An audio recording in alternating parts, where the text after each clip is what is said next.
Alright, so they just dropped the newest and probably final trailer for Percy Jackson and the Olympians, the Disney Plus TV show, and I gotta say, this is probably the best trailer they've dropped so far, and they probably should have started with it, because this trailer does a lot to explain the story for people who haven't read the book and don't really know what Percy Jackson's story is.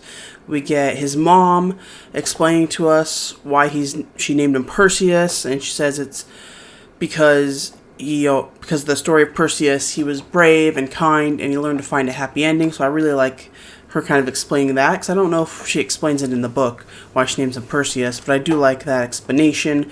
And we do get to see a lot of Percy's mom in this trailer, which I think the movie really lacked, because even though I like the actress that played the mom in the movie, they didn't really do enough to make me care about the mom and care about why Percy needs to go save her. This one, you can really tell that the bond that he and his mom have, and I think it's going to work really well for the TV show.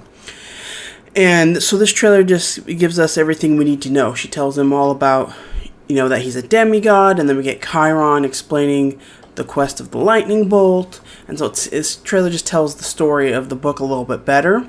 We get a glimpse of a lot of different characters in this, which I like. I think we get Nancy Boba Fett in here. We get like a shot of Blackjack, which doesn't actually show up until like the third book, but I like setting things up now that are going to pay off if they continue to go with seasons 2, 3, 4, and 5.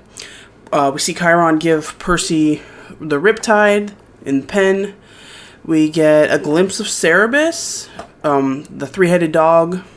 We get a glimpse of the Chimera at St. Louis Arch. We get more of a better look at the Minotaur, which is really nice. So we get a better look at these creatures. And I think the CGI looks pretty decent as well. So I think that's going to look pretty good. And the whole tone of this trailer looks pretty cinematic.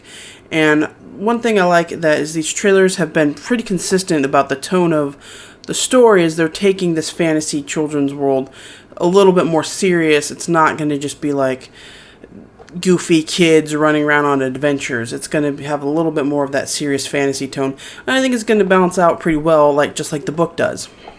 And then we get better glimpses at Camp Half-Blood. We get a glimpse of Clarice and Luke, and I like that, seeing them. We get to hear Annabeth speak, which I think is really key.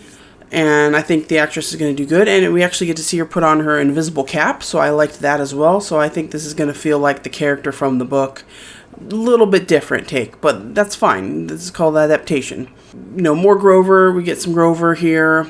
We get a quick glimpse of Lin-Manuel Miranda as Hermes in the Lotus Hotel. So that looks really cool. And then we get a quick look at Poseidon. And I think he looks more like what we think the character in the book looks like. So I like that. And then we actually get a pretty good look at Percy fighting Ares. I think that is going to look pretty. It looks a little, it does look like it's on a big green screen. I don't think they're actually at the beach.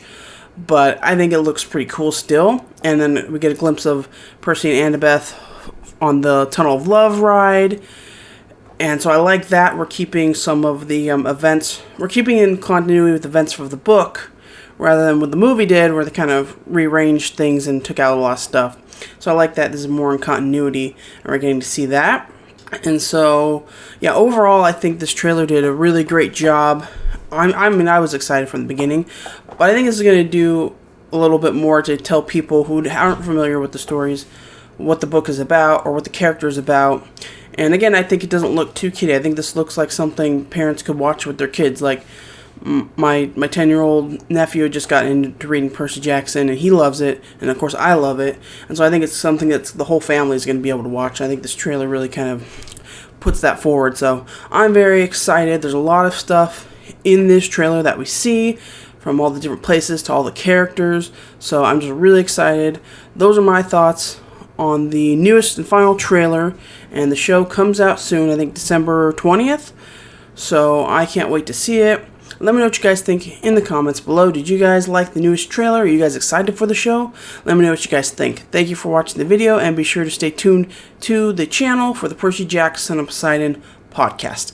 Alright, until next time, see you later, Seaweed Brain. Bye.